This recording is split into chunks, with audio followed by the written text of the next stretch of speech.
నమస్తే. మనము విద్యారణ్య స్వామి వారు రాసినటువంటి వేదాంత పంచదశ మాట్లాడుకుంటున్నాము.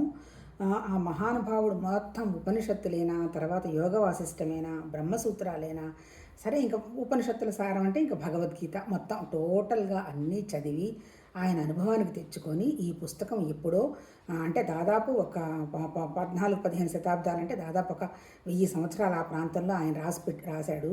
దాంట్లో ఆయన చెప్పదలుచుకుంది ఏంటి, మొత్తం పరమాత్మ తత్వం అంతా నిర్గుణము, నిరాకారము, నిర్వికల్పం, ఏమీ ఆలోచన లేనటువంటి ఒక స్థితి.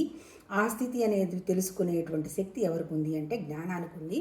ఆ తర్వాత ఈ రెండు ఒకటేనని ఎప్పుడైతే తెలుస్తుందో వచ్చేదంతా ఆనందం. అంతే కదా, మనకి భేదం ఉంటేగా టెన్షను. నేను ఒక్కదాన్నే ఉన్నాను, టెన్షనే ఉంటుంది. నేను తగిలించుకున్న పాత్రలు ఉన్నాయనుకో, వాళ్ళు ఇట్లా వీళ్ళు ఇట్లా ప్రపంచం ఇట్లా అన్నప్పుడు కాసేపు దాని గురించి ఆలోచించి మాట్లాడి డిఫరెన్సెస్ వస్తాయి.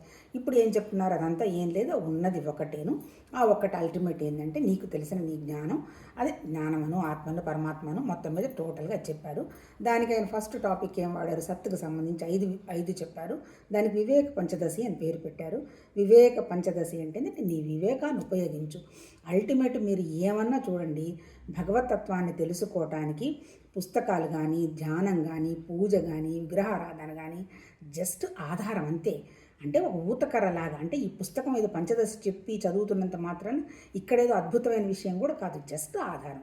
ఉపయోగించాల్సింది ఏంటి, మన మస్తకాన్ని ఉపయోగించమని 8వ శతాబ్దంలో శంకరాచార్య గారు చెప్పారు. అంటే ఈ పుస్తకాలు ఇవన్నీ కూడా ఊరికే నువ్వు చదువుకోవటానికే తప్ప, నువ్వు అల్టిమేట్ బ్రహ్మజ్ఞానం పొందాలి అంటే, బ్రహ్మాకార వృత్తిలో ఉండాలంటే నువ్వు ఉపయోగించాల్సింది ఏంటి, నీ మస్తకం. నీ మస్తకం అంటే నీ బుద్ధి, అంతే. అది ఆ వివేకాన్ని ఉపయోగించమని, ఆ తత్వ వివేకం అని ఫస్ట్ టాపిక్ చెప్పాడు. తత్వం అంటే ఏంటి, సత్యం ఉన్నది. సత్ అంటే ఏంటి, ఉండడం అంతా ఉన్నది. అది ఎట్లా ఉన్నది, మహాపంచభూతాలు, పంచకోశాలు, ద్వైత వివేకం, తర్వాత మహావాక్య వివేకం అని చెప్పి టోటల్గా చెప్తే ఏం చెప్పున్నాడు, అదంతా కూడా అవ్యక్తం, వ్యక్తం. అవ్యక్తమైనది శక్తి అంటే కనపడదు మనకి, వ్యక్తమైంది మాయ అంటే ఈ రకంగా వ్యక్తమైనట్టుగా కనపడుతుంది అని ఈ 5 టాపిక్స్ చెప్పి రెండో దానికి వచ్చేసి దీప పంచకం అని చెప్పారు. దీప పంచకం అంటే ఏంటి, జస్ట్ జ్ఞానం. ఎలా తెలుసుకోవాలి, ఈ సత్ అనేది ఉండడం అని అందరూ చెప్తున్నారు, మరి నాకేం అనుభవం లేదే, నాకు అనుభవం రావడం లేదే, అనుభూతి లేదే అంటే ఎందుకు నీకు అనుభవం వస్తుంది, అజ్ఞానం, ఆవరణ, విక్షేపం ఇటువంటి వ్యవహారాలని తగిలించుకొని ఈ 99 అంటే పరమాత్మతత్వం ఒకటే, కానీ నువ్వు తగిలించుకున్నవేంటి, 99 విశేషాలు తగిలించుకున్నావు. 99 విశేషాల చుట్టూ తిరిగిపోతున్నప్పుడు ఉండేదంతా ఏంటి, అజ్ఞానం. అజ్ఞానం అంటే ఏంటి, కారణ శరీరం. నీకు వివరం తెలియడం లేదు, నీ జ్ఞానాన్ని ఉపయోగించి తెలుసుకో అంటూ ఫస్ట్ టాపిక్ ఏం చెప్పున్నాడు, చిత్రదీప ప్రకరణం అన్నాడు. చిత్రదీప ప్రకరణం అంటే ఉన్నది ఒకటే పరమాత్మతత్వం కదా, అదంతా వ్యక్తమైనట్టు కనపడుతున్నది కదా. అంటే ఏంటి, అల్టిమేట్గా కనపడుతున్నదంతా కూడా జస్ట్ నాటకం. కనపడుతుంది ఉన్నది అని చెప్పాల, ఉండడం అని చెప్పాడు. ఇదంతా ఒక నాటకం. ఈ నాటకంలో నువ్వేం చేయాలి, నువ్వు ఇదంతా నాటకం అనే విషయాన్ని పైకి గ్రహిస్తూ నీ పని నువ్వు చేస్తూ లోపల నువ్వు నేను పరమాత్మతత్వం అనేటువంటి ఆ నేను అనేటువంటి జ్ఞానంతో ఉండగలగాలి. అది చెప్పారనమాట. తర్వాత రెండో టాపిక్ ఏం చెప్పాడు, కూటస్థ దీపం అన్నాడు. కూటస్థ దీపం అంటే ఏంటి, మొత్తం హిమాలయాల దగ్గర నుంచి మొత్తం చీమం వరకు అంతా ఉన్నదంతా పరమాత్మతత్వమే అని దానికి సంబంధించి చెప్తూ మూడోది వచ్చేమో తృప్తి దీపం చెప్పారు. ఎప్పుడైతే నీకు ఆ బ్రహ్మాకార వృత్తిని పట్టుకొని ఆ బ్రహ్మంలో ఉంటావో చిన్న కోరికలన్నీ పడిపోతాయి, నువ్వు నిశ్చలంగా ఉంటావు. అంటే బుద్ధి క్లియర్ అవుతుంది. అయినప్పుడు ఉన్నదంతా ఒకటైనటువంటి విషయం అవగాహనకు వస్తుంది. అప్పుడు నీకు ఉన్నటువంటి తృప్తి, దాని నిరంకుశ తృప్తి. ఆ తృప్తిని నువ్వు ఏ తృప్తితో కూడా పోల్చలేవు, అది ఎవరి అనుభవం వాళ్ళదేనని తృప్తి దీప ప్రకరణం ముగిస్తూ ఇప్పుడు మనం ధ్యాన దీపంలో ఉన్నాం. ధ్యాన దీపంలో దాదాపు 4-5 టాక్స్ అయిపోయినట్టున్నాయి. దాంట్లో ఆయన ఏం చెప్తున్నాడు, ఒక మణి ఉన్నది, ఆ మణికాంతి అక్కడ పక్కన పడింది. ఇప్పుడు నువ్వు మణి ఎక్కడుంది, ఆ మణి నీ దగ్గరే ఉంది. ఆ మణిని కనుక్కోవాలంటే ఆ దీపాన్ని ఆధారంగా పట్టుకొని వెళ్ళాలి. దీపం అంటే మళ్ళీ ఏంటి, ఆ కాంతి, వెలుగు, జ్ఞానం, అది పట్టుకోవాలి అంటే నీలో ఉన్నటువంటి అజ్ఞాన ఆవరణాలన్నీ కూడా వెళ్ళిపోతున్నాయి అనేటువంటి విషయాన్ని తీసేసుకొని దీని మీద పెట్టాలి అని చెప్తూ ఎట్లా పెడతాము అనే దాని గురించి మహానుభావుడు ఈరోజు మాట్లాడారు. దానికి ఆయన ఏం చెప్పారు, ఎలా పెట్టాలి అనే దానికి అందరి దగ్గర ఉన్నటువంటి ఆయుధం ఏంటి, మనస్సే. అంతే కదా, ఈ మనసు దేన్ని పట్టుకుంటే దాన్ని పట్టుకుంటుంది. ప్రపంచంలో నాకు ఈ కోరిక కావాలి, తీరాలి అని కనుక అనుకుంటే ఒకవేళ దాన్ని ఆలోచించగా చెయ్యంగా ఇప్పుడు తీరకపోయినా తర్వాత అయినా ఎప్పుడైనా తీరుతుంది. అంటే తీరకుండా పోయే క్వశ్చన్ లేదు. దానికి కారణం ఏంటి, మనసే. ఇప్పుడు మన మనసుని మనం ఎలా ట్రైన్ చేయాలి, మన మనసుని ఇప్పుడే దానికి ఏం చెప్తాడు, అపర విద్య పరా విద్య అంటాడు.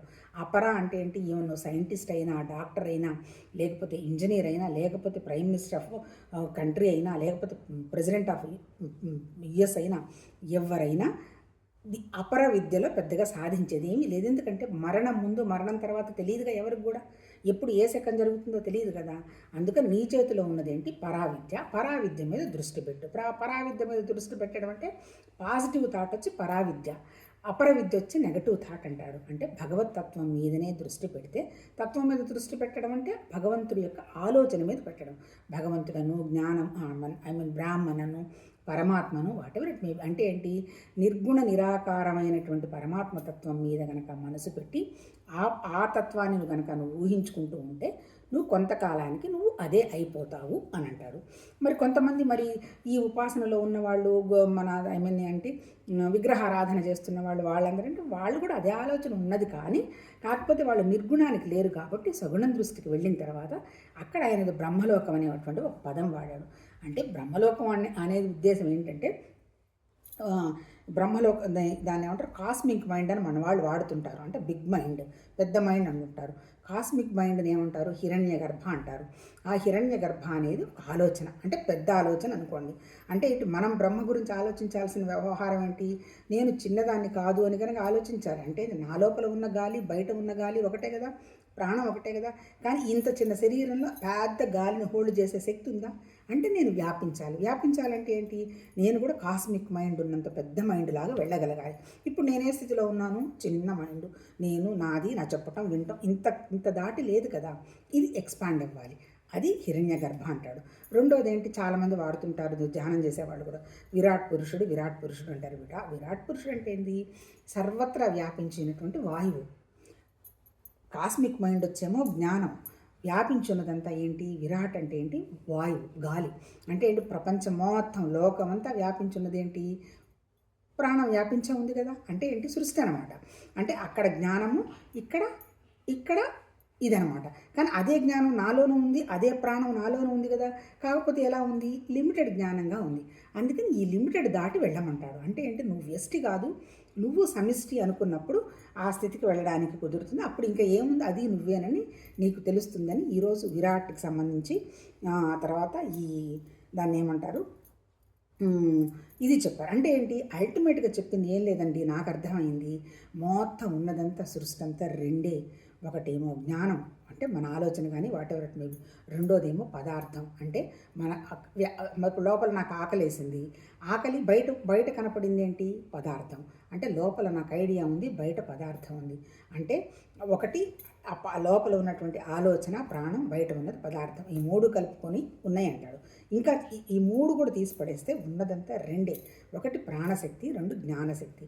ఈ ప్రాణశక్తి, జ్ఞానశక్తి కలిపి క్రియను వ్యక్తం చేస్తాయి. క్రియ వచ్చేటప్పటికే మళ్ళీ ఏమవుతుంది, ఇచ్ఛ అంటాడు. మరి నీ కోరిక అసలు ఎందుకు వచ్చింది, అజ్ఞానం వల్ల వచ్చిందంటాడు. అజ్ఞానం ఆవరణ వల్ల వచ్చిందంటాడు. మళ్ళీ తిప్పి వాళ్ళంతా చెప్పేది ఏమి లేదబ్బా, కోరికలు తగ్గించుకుంటే సంతోషంగా ఉంటాం.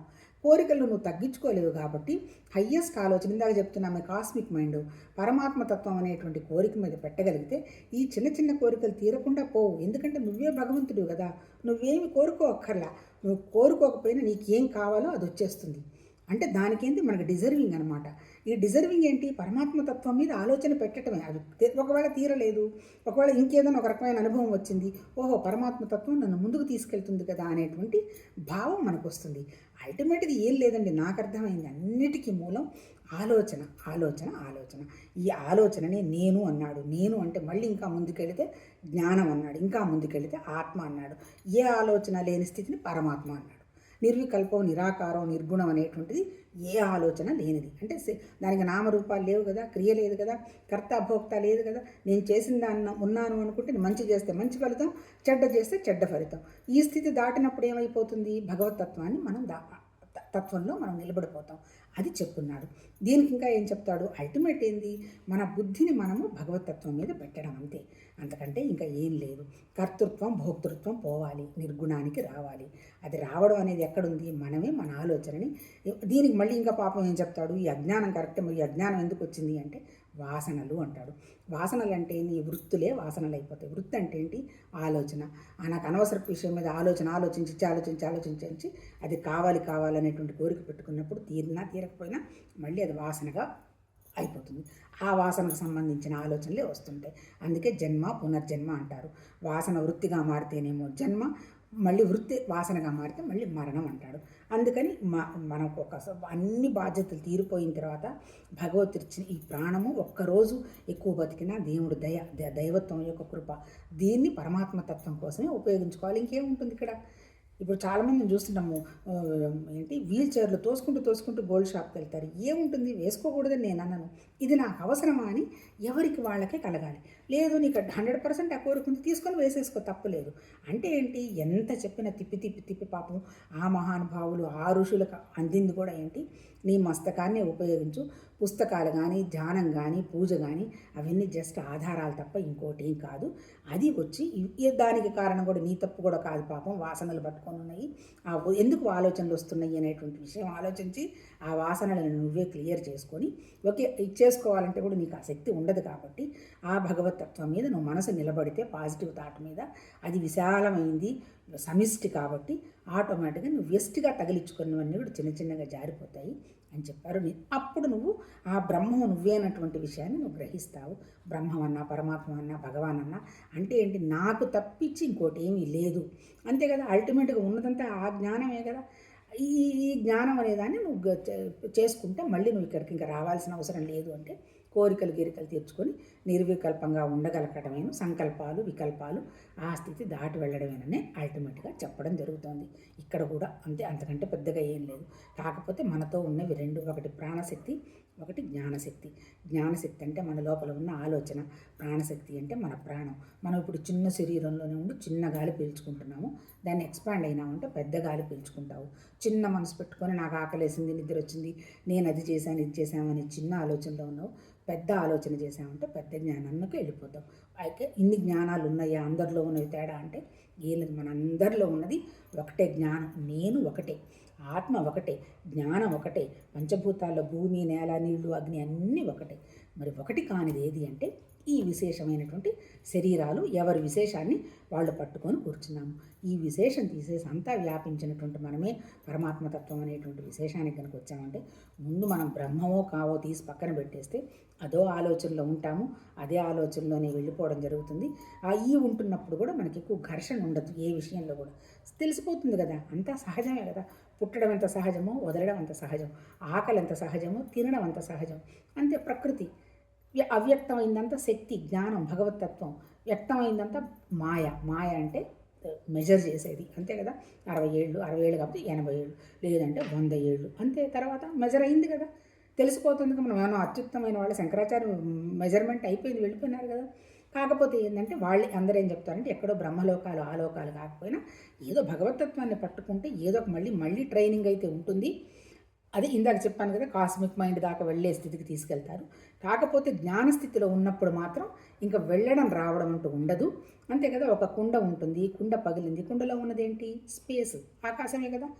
ఆకాశతత్వం, కుండ పగిలిన తర్వాత ఏముంది? కుండ ఓడిపోతుంది, ఈ స్పేస్ ఆకాశంలో ఉంటుంది, అంతే. అంటే ఏంటి? ఇక్కడే ప్రాసెస్ జరుగుతుంది, ఇక మళ్ళీ వెళ్ళడం రావడం అంటూ ఉండదు. కాకపోతే ఏంటంటే సాధనలో ఉన్నప్పుడు వాళ్ళకు కూడా ఏం ప్రాబ్లం ఉండదు. మళ్ళీ బ్రహ్మాకార వృత్తి కోసం మళ్ళీ అది ట్రైనింగ్ జరుగుతుంది. ఏదో దాన్ని బ్రహ్మలోకం అని వాడాడు, అదే ఇందాక చెప్పాను కదా, హిరణ్యగర్భ, విరాట్ పురుషుడు అని మెన్షన్ చేశాడు. ఆఫ్కోర్స్ అది కూడా నాకు తెలిసినంత వరకు ఆలోచనే అయి ఉంటుంది, అంతకంటే ఉంది. ఎందుకంటే నామరూపాలు లేవంటున్నాడు కదా. తర్వాత ఇంకొక పదం మాట మిస్ అయినాను. ఈరోజు ఓంకారం గురించి కూడా చెప్పారు. ఓంకారం కూడా చాలామంది ఏంటారంటే ప్రణవోపాసన చేయండి, ఎక్కడికో వెళ్ళిపోతారు అన్నట్టు చెప్తుంటారు కదా. అది కూడా ఒక సాధనే. ప్రణవోపాసనలు ఏం చెప్తారు? ఆ ఉ ఎం అంటాడు. అంటే ఏంటి?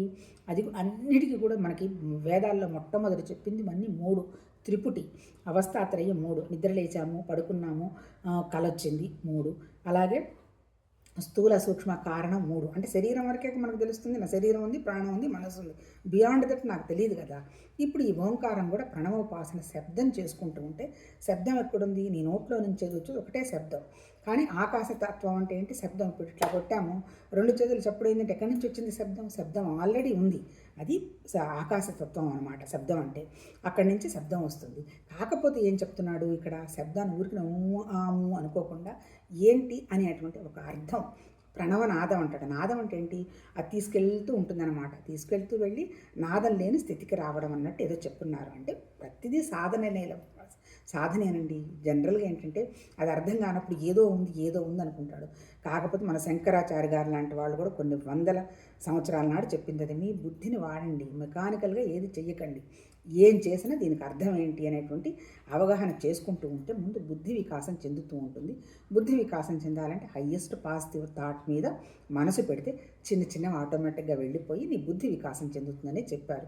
నా పుస్తకం ఉపనిషత్తులు చదివితే చాలామంది అంటున్నారు కదా, సనాతన ధర్మంలో ఒక పుస్తకం చదివితేనో సనాతన ధర్మం గురించి మాట్లాడుకుంటేనో సనాతనులు అయిపోరు. సనాతన ధర్మాన్ని అర్థం చేసుకొని విశాలంగా చేసుకోవాలి. ముఖ్యంగా చెప్పింది సనాతన ధర్మంలో ఇది మంచిది ఇది చెడు అని ఏం చెప్పాల. ముఖ్యంగా మన హిందూ మతంలో దీన్ని మా మేడం ఒక ఆవిడ చెప్తూ ఉండేవాళ్ళు, ఏదో తమాషగా అనేవాళ్ళు, మర్చిపోయినాను.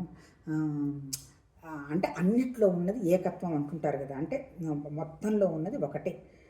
అంటే ఏంటి, భిన్నత్వంలో ఏకత్వం. సారీ గుర్తొచ్చింది ఆవిడ, భిన్నత్వంలో ఏకత్వం. ఆ భిన్నంలో నువ్వు ఏకత్వాన్ని చూడటం మొదలు పెట్టాలి. అది అద్వైత విజ్ఞానం. అంతేగాని సపరేషన్ అంటూ ఎక్కడ ఏమీ లేదు. ఉన్నది ఒకటే, ఉన్నది ఏకం ఒకటే. ఆ ఏకం అనేది అర్థం చేసుకొని ఆ ఏకంతో ఐక్యం అవ్వడమే యోగం. అంటే ఏంటి, ఇక్కడ జ్ఞానశక్తి వచ్చేమో అర్థం చేసుకోవడము, తర్వాత మాయాశక్తి అంటున్నాం కదా, ప్రాణం అంటే ప్రాణశక్తి. ఈ ప్రాణశక్తి వెళ్ళి యోగశక్తిలో కలిగినప్పుడే వ్యక్తం అవ్వడం జరుగుతూ ఉంటుంది. అదే సృష్టి అంటాడు. అంటే ఈ రెండు ఇవి కూడా దాటిపోయి అది లేదు ఇది లేదు, ఉన్నదంతా ఆ భగవతత్వం అనేటువంటి విషయమే ఉండాలి.